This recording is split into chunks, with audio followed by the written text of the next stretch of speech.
亲爱的朋友们，欢迎来到微光夜读。你被裁员了，今天是最后一天。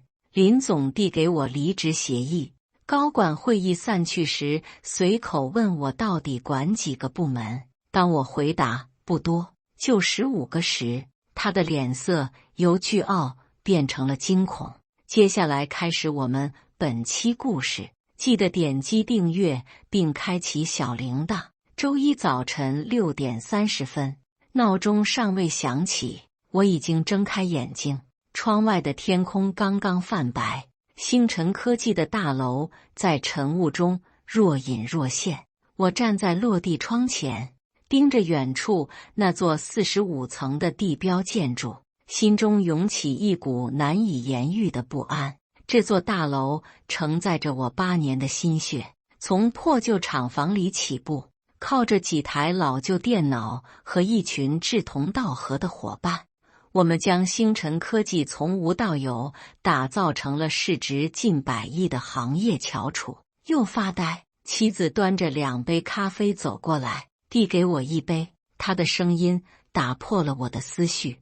我接过咖啡抿了一口，总感觉今天会有大事发生，又是林总那边出什么鬼花样了。他皱眉，对公司的权力游戏早已见怪不怪。公司要上市了，各方势力都在洗牌，我这个创业元老反倒成了某些人眼中的绊脚石。妻子靠在我肩膀上，干脆辞职算了，这些年攒的钱够我们舒服过一辈子了。我摇摇头，不是钱的问题，星辰有今天，一半是我的心血。如果林总想轻易踢我出局，他就大错特错了。早餐桌上，我一边翻看财经新闻，一边回复工作消息。女儿在对面吃着麦片，突然抬头：“爸爸，今晚你能来看我的钢琴表演吗？”我放下手机，摸摸她的头：“当然，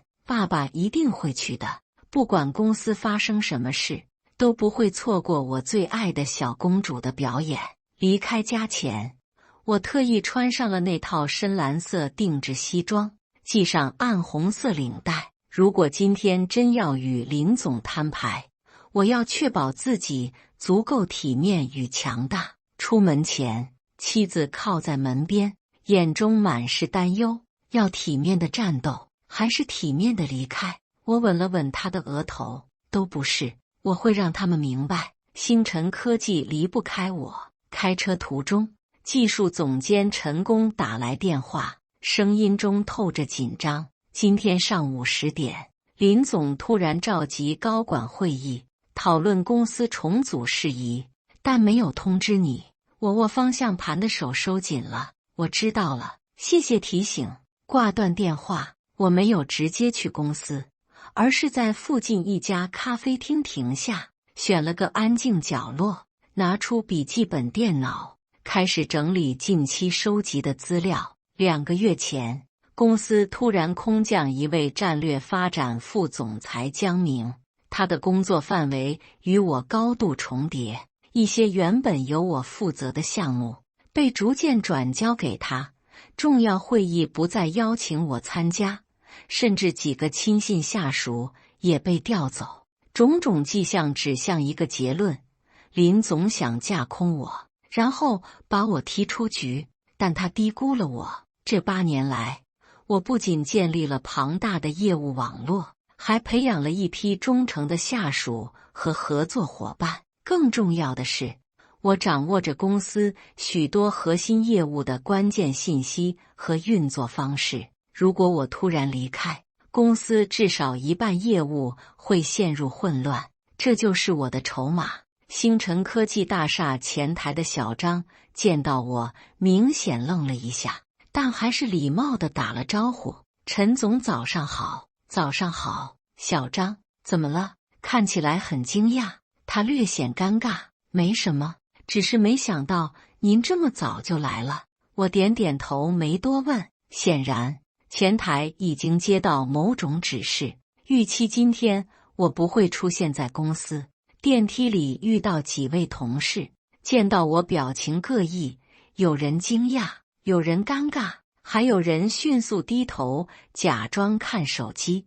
关于我的传言已在公司内部扩散。刚进办公室，我的助理小林就紧张地敲门进来，声音微微发抖：“陈总，您来了，怎么了？看你好像见了鬼一样。”我笑着问。小林咬了咬嘴唇：“今天上午10点，林总召集了高管会议，但是没有通知您。我知道，陈工已经告诉我了。不仅如此，他压低声音，人力资源部的小李告诉我，法务部昨天加班准备了一份高管离职协议，好像是针对您的。”我点点头，看来林总已经迫不及待了。陈总，您不会真的被裁掉吧？小林担忧地问。我拍拍他肩膀，别担心，事情没那么简单。把我最近负责的所有项目资料整理一下，特别是那些只有我知道具体情况的项目。好的，我这就去做。小林转身要走，又停下。陈总，无论发生什么，我们都支持您。销售部的同事都说，如果公司真要裁掉您，他们就集体辞职。我笑了，谢谢你们的支持，但不要冲动。职场如战场，要学会保护自己。告诉大家，安心工作，一切有我。我把电脑上的文件拷贝到 U 盘，然后将 U 盘放进西装内袋。9点55分，我整理领带，离开办公室，前往5楼会议室。路上遇到公司财务总监王强，他见到我明显一惊：“陈总，你今天来公司了？”“是啊，有什么问题吗？”他有些尴尬：“没有，只是林总召集了高管会议，却没有通知我，对吧？”我直视他的眼睛。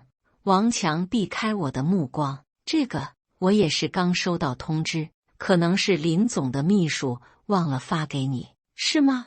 那我们一起去会议室吧，正好我也想听听林总对公司的新规划。”王强一时语塞，只能尴尬地点头。会议室内，高管们已陆续就座，林总正低头看文件。新来的战略发展副总裁江明坐在他右手边，那原本是我的位置。我推门而入，会议室瞬间安静，所有人都愣住了。林总抬头看到我，脸色变了一下，但很快恢复正常。“陈总，你也来了。”林总语气生硬。“当然。”我微笑着说，“作为公司执行副总裁，参加高管会议是我的职责。”走到会议桌前，发现常坐的位置已被江明占据。我没说什么，找了个空位坐下。会议室的气氛瞬间变得尴尬而紧张。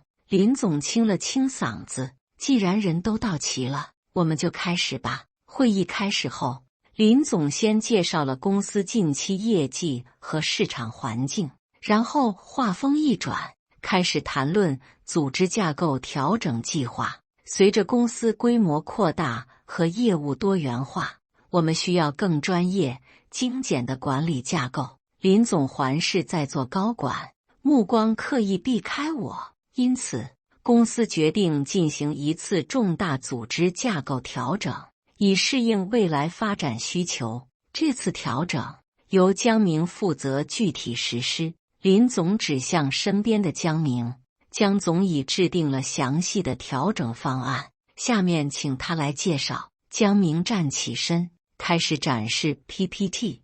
第1页上写着星辰科技组织架构优化方案讨论稿，右下角修改日期是1个月前。显然，这个所谓的调整方案已经筹划很久了，而作为公司2号人物的我，却被完全蒙在鼓里。方案核心内容很简单，将公司现有的12个部门整合为7个，每个部门设1名总监，直接向 CEO 汇报。而我现在负责的执行副总裁职位将被取消，改为首席运营官，主要负责日常运营管理，但核心业务决策权将回归 CEO 办公室。演示结束后，林总环顾四周，大家对这个方案有什么意见或建议吗？会议室一片寂静，没人敢第一个发言，所有人都在偷偷观察我的反应。我面无表情地坐着，看不出喜怒。最后，陈工打破了沉默。我有个疑问，这么大规模的组织调整，会不会影响我们正在进行的项目进度？特别是那些关键客户项目。江明迅速回应，这个问题我们已经考虑到了，调整会分阶段进行，确保不影响正常业务。接下来，其他几位高管也纷纷提出问题和担忧，江明都一一作答，但我注意到他的很多回答都是纸上谈兵，缺乏实际操作经验。显然，这位战略发展副总裁对公司的实际运作情况知之甚少。终于，林总将目光转向我：“陈总，你对这个方案有什么看法？”所有人的目光瞬间集中到我身上。我慢慢站起身，环视会议室内的各位高管，然后看向林总。林总，在讨论这个方案前，我想先确认一下，这是一个开放讨论，还是已经确定要执行的决策？林总有些尴尬，但还是回答道：“当然是开放讨论，我们希望听取大家的意见。”那好，我点点头。我认为这个方案存在很多问题，甚至可以说是完全不可行。江明的脸色变了变。陈总这么说是否太绝对了？不，我有充分的理由。我平静地说，首先，这个方案完全忽视了公司现有的业务模式和客户关系网络。其次，这种大刀阔斧的调整必然会导致内部混乱和效率下降。最后，也是最重要的，这个方案似乎是在不了解公司实际情况的基础上制定的。接着，我详细指出了方案中的诸多问题和漏洞，从业务流程到客户关系，从人员构成到团队协作，几乎每一个环节都被我一针见血地指出缺陷。江明试图反驳，但在我丰富的实战经验和深入的业务了解面前，他的理论显得苍白无力。会议室的气氛变得异常紧张。林总看了看我，又看了看江明，最后决定亲自出面缓和局势。陈总说的有道理，这个方案可能还需要进一步完善。不过，组织架构调整是大势所趋，我们需要一个更加精简高效的管理团队。今天的会议就到这里，大家回去再仔细思考一下，下次会议再详细讨论。陈总，你留一下，我有些事情想单独和你谈谈。其他高管陆续离开了会议室，只剩下我和林总两人。他示意我跟他去自己的办公室。林总的办公室位于45层，是整个大楼最豪华的一间。落地窗外是城市的全景，阳光透过玻璃洒在厚实的地毯上。林总坐在宽大的办公桌后面，示意我坐在对面的椅子上。桌上放着一份文件，看起来像是合同或协议。两人之间的气氛有些凝重。我们共事8年了，林总开口道，声音带着一丝感慨。从那个破旧的厂房到现在的地标性大楼，我们一起经历了太多。我没有说话，只是点点头，等待他继续。你对公司的贡献，我比谁都清楚。林总继续说，但是随着公司的发展，我们需要更加专业的管理团队和更加清晰的组织架构。所以你准备裁掉我？我直视着林总的眼睛，直接道出了他的意图。林总有些尴尬，但很快又恢复了镇定。我不会用裁掉这个词，而是调整。公司即将上市，投资方希望看到一个更加清晰的管理架构和职责划分，所以这是投资方的意思。不完全是。林总摇摇头，但他们确实提出了一些建议，比如精简高管团队，明确各部门的职责范围等。林总，别拿投资方当挡箭牌。我和几位主要投资方的合伙人都有联系，他们从来没有提过要调整我的职位，相反，他们一直很欣赏我对公司的贡献。林总的表情变得严肃起来。陈总，有些话我就直说了。这些年来，你在公司积累了太多的权力，很多部门都是你在实际控制，甚至超过了我这个 CEO。这种情况对公司的长期发展不利。终于说出了真相，我并不感到意外。这几年，随着公司规模的扩大，我确实掌握了越来越多的实际权力，很多重要决策都是由我主导的，而林总更多的是充当一个公司形象代言人的角色。这种权力失衡，自然会让林总感到不安。所以，你想收回这些权利？我问道。不只是我，林总强调，董事会也认为，公司需要更加清晰的权责划分。CEO 应该是公司的最高决策者，而不是被架空的摆设。我点点头，我理解你的担忧。那么，你打算怎么调整我的职位？林总拿起那份文件，推到我面前。这是我们拟定的一份离职协议。考虑到你对公司的贡献，我们愿意提供丰厚的补偿，包括现金、期权和股份。你可以体面地离开，开始新的事业。我拿起文件，快速浏览一遍。补偿金额确实不低，但远不及我对公司的贡献。如果我拒绝这个条件呢？我抬头问道。那我们只能按照新的组织架构方案执行。林总的语气变得强硬起来。你的许多职责将被重新分配，一些由你直接管理的部门将被调整。当然，你可以留在公司，担任一个顾问或者高级总监的职位。换句话说，要么接受离职，要么接受降职和架空。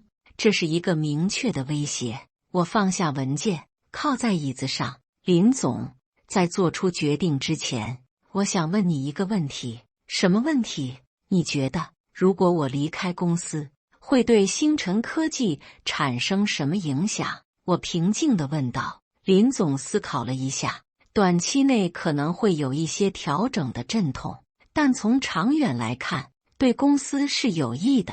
一个健康的公司不应该过度依赖任何一个人。有道理，我点点头。那么，你知道我现在具体负责公司几个部门吗？我平静一笑，不多，就15个部门。林总脸色刷得白了。什么？15个？林总声音明显提高了。你在开玩笑吧？公司总共才12个部门。不，林总。我从西装内袋里拿出那个 U 盘，插入办公桌上的电脑，让我来给你展示一下真实的情况。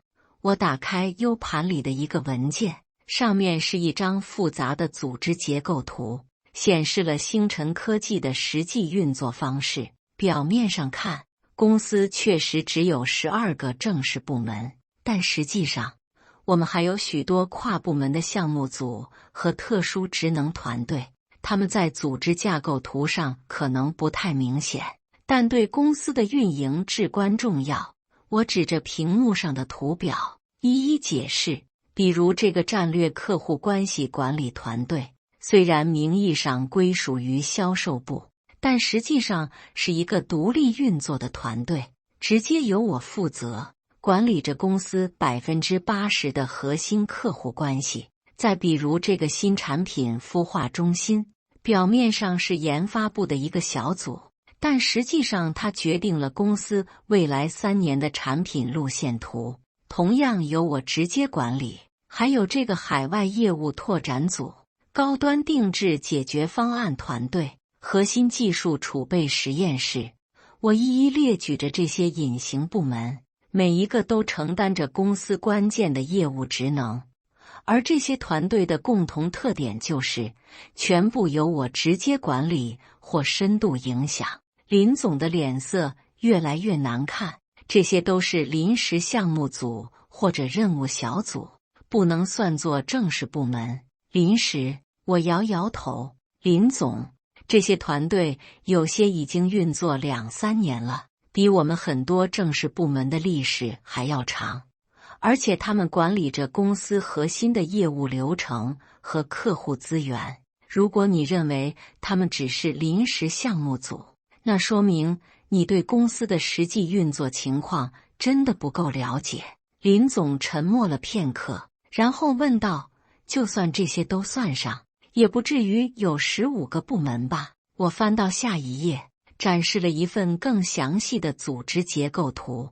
这里是完整的清单，包括每个团队的主要职责、核心成员和关键业务指标，总共15个实质上独立运作的部门或团队，全部由我直接管理或深度参与决策。林总仔细查看着这份文件，脸色变得越来越凝重。他终于意识到，我在公司的影响力远比他想象的要大得多。好吧，林总放下文件，但这不代表这些部门离开你就无法运转。我们可以找到合适的人来接替你的工作。当然可以，我点点头。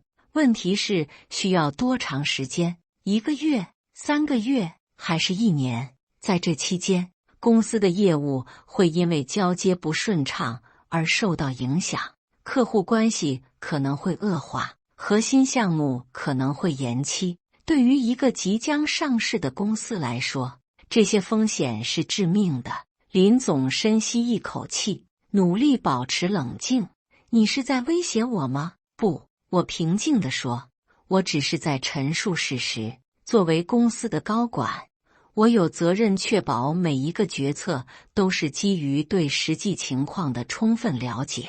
我相信林总作为一个理性的商人，会权衡利弊，做出最有利于公司的选择。我翻到下一页，展示了一份详细的客户名单。这是目前公司的核心客户清单，其中标红的是与我有直接联系的客户，他们占据了我们总营收的 67%。许多客户是冲着我的个人信誉才选择与星辰科技合作的。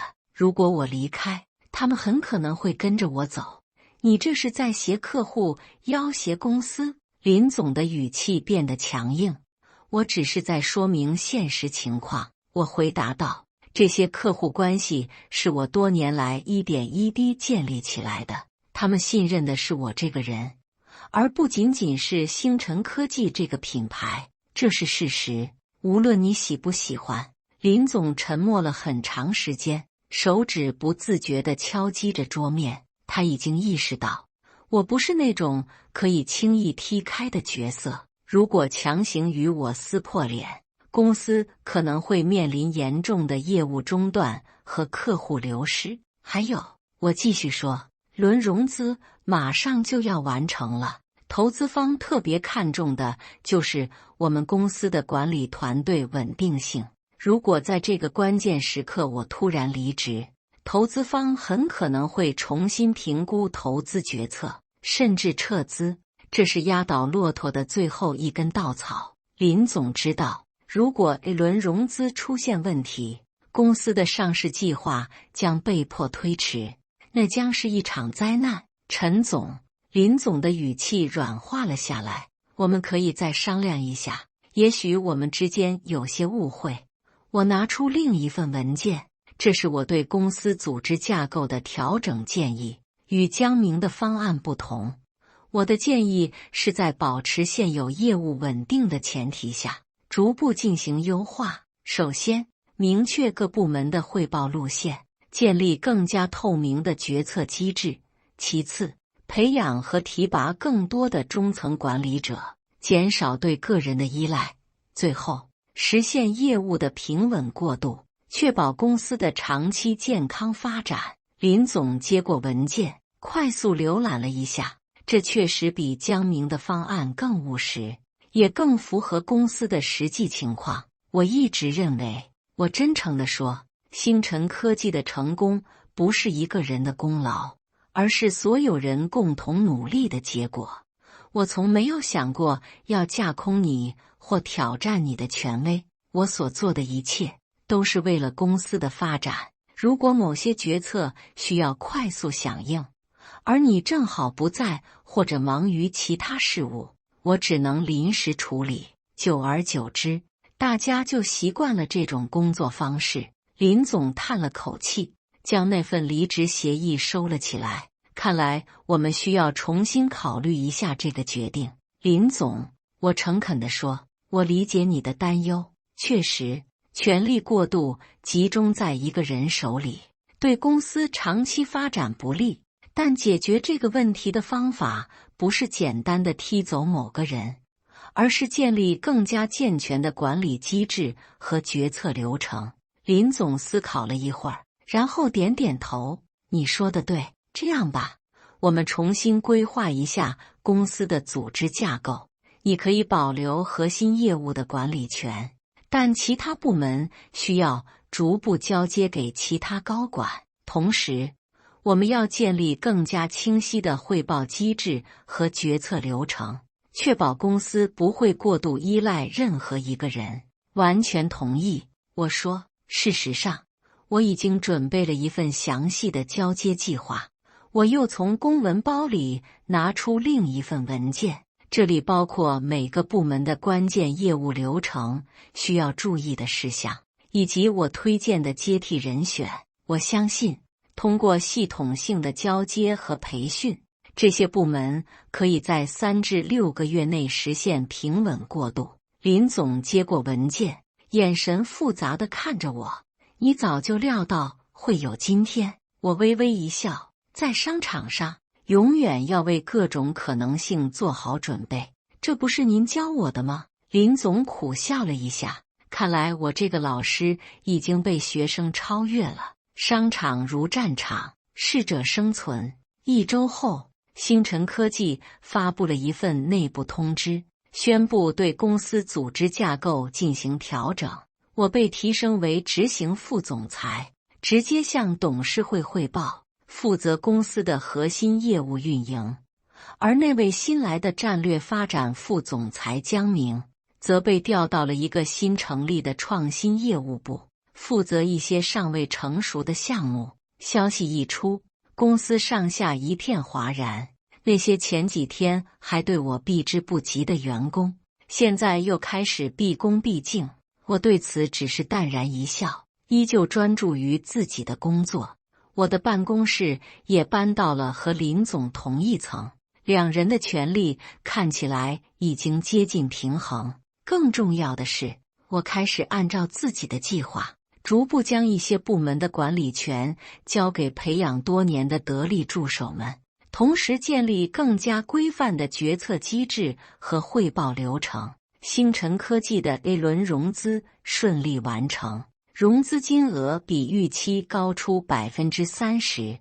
投资方特别强调了对公司管理团队的信心，尤其是对我的高度评价。3个月后，星辰科技召开了上市前的最后一次董事会会议。会议结束后，只剩下我和林总两人在会议室。陈总，听说你拒绝了几家竞争对手的挖角，林总状似随意地问道。我笑了笑，是啊，他们开出的条件确实很诱人，但我还是觉得星辰科技更有发展潜力。而且，我意味深长地看了林总一眼，我在这里已经付出了太多心血，不舍得离开。林总拍了拍我的肩膀，说实话，如果那天你真的离开了，公司可能会陷入混乱。现在回想起来，我那个决定实在是太冲动了。每个人都会犯错，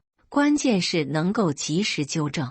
我真诚地说，我相信，在我们的共同努力下，星辰科技会有更加辉煌的未来。对了，林总突然想起什么，那天你说的15个部门，其实没有那么多吧？我笑了。林总果然敏锐，确实，严格来说，我直接管理的只有8个部门，但这8个部门又各自管理着一些子部门或项目组，加起来差不多有15个。林总摇摇头，你这个人啊，总是能在关键时刻给人惊喜，惊喜是双向的。我意味深长地说，我也没想到你会这么快就想到要裁掉我。林总有些尴尬，那是因为……没关系，我打断他，商场如战场，这很正常。重要的是，我们都从这次经历中学到了东西，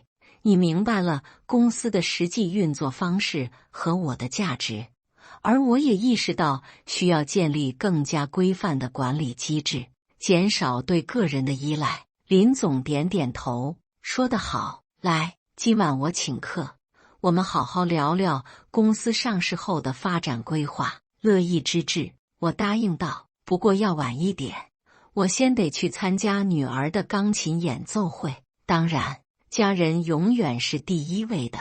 林总微笑着说。两人一起走出会议室，背影渐渐融入了星辰科技熙熙攘攘的办公区。那晚，我准时出现在女儿的钢琴演奏会上，看着台上全神贯注演奏的小公主，心中充满了自豪和幸福。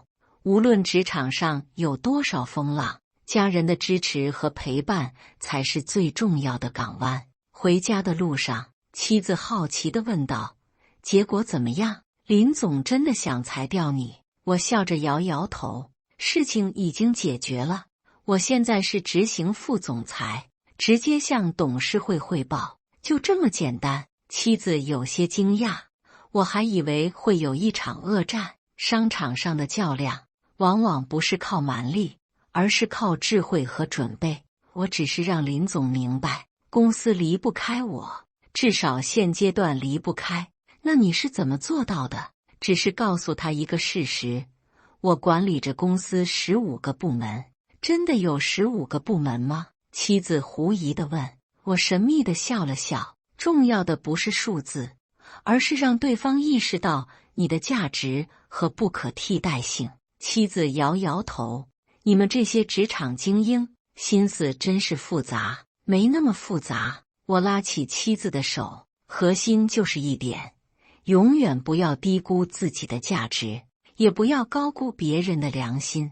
在这个残酷的商业世界里，只有真正了解自己的价值，并且善于展示这种价值的人，才能立于不败之地。半年后，星辰科技成功在纳斯达克上市，市值超过100亿美元。作为公司的核心高管，我身价暴涨，同时也赢得了业界的广泛尊重。而对我来说，比金钱和地位更重要的是，我成功地证明了自己的价值，守护了自己多年的心血，并为家人创造了更加美好的生活。毕竟，事业再成功，也不及家人的笑脸珍贵。感谢大家的观看，本期故事精彩吗？欢迎大家在下方评论区吐槽。如果你喜欢这类故事，记得点击订阅微光夜读，并分享给更多的人，这会对我帮助很大。再次感谢大家的观看。